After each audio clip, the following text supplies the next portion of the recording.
Argentine super താരം Lionel Messi നിലവിൽ പരിക്കിൻ്റെ പിടിയിലാണ്. MLS-ൽ കഴിഞ്ഞ മത്സരത്തിൽ നടന്ന DC യുണൈറ്റഡിനെതിരായുള്ള പോരാട്ടവും മെസ്സിക്ക് കളിക്കാൻ സാധിച്ചിരുന്നില്ല. കാലിൻ്റെ ലിഗ്മെൻറ്റിനേറ്റ ചെറിയ പരിക്കാണ് മെസ്സിയെ വേട്ടയാടുന്നത്. നിരന്തരം ഈ പരിക്ക് ചെറിയ രീതിയെങ്കിലും മത്സരത്തിലുടനീളം മെസ്സിയെ വേട്ടയാടുന്നു എന്നതാണ് ഗുരുതരമായുള്ള പ്രശ്നം. എന്നാൽ ഇപ്പോൾ വരുന്ന വാർത്ത അർജന്റീന ആരാധകർക്കും മെസ്സി ആരാധകർക്കുമെല്ലാം അല്പം നിരാശയേകുന്നതാണ്. നിലവിൽ ഇനി ഇൻ്റർനാഷണൽ ബ്രേക്കിൻ്റെ സമയമാണ്. ലോക ചാമ്പ്യന്മാരായ അർജന്റീനക്ക് നിലവിൽ ഇൻ്റർനാഷണൽ ബ്രേക്കിൻ്റെ സമയത്ത് 2 മത്സരങ്ങളാണ് കളിച്ചു തീർക്കേണ്ടത്.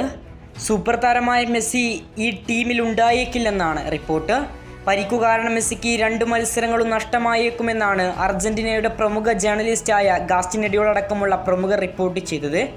ഇങ്ങനെയെങ്കിൽ അർജന്റീന സൂപ്പർ താരമായ മെസ്സിക്ക് ഈ 2 മത്സരങ്ങളും നഷ്ടമായേക്കും. മാർച്ച് 23 ശനിയാഴ്ച 5:30 എൽ സാൽവഡോറിനെതിരെയാണ് അർജന്റീനയുടെ ആദ്യ മത്സരം വരുന്നത്. 27 ബുധനാഴ്ച കോസ്റ്റാറിക്കയുമായാണ് 2ാം മത്സരത്തിൽ അർജന്റീന കളത്തിലിറങ്ങുക.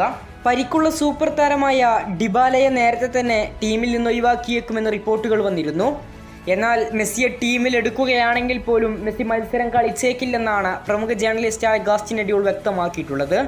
ഇതിനെക്കുറിച്ച് അർജന്റീനയുടെ പ്രമുഖ മാധ്യമമായ TYC സ്പോർട്സും വ്യക്തമായ ഒരു റിപ്പോർട്ട് തയ്യാറാക്കിയിട്ടുണ്ട്. ഏതായാലും ഇനി ലിയണൽ മെസ്സി ടീമിനൊപ്പം യാത്ര ചെയ്യുമോ ഇല്ലയോ എന്ന കാര്യം കൂടി അറിഞ്ഞാൽ മതി.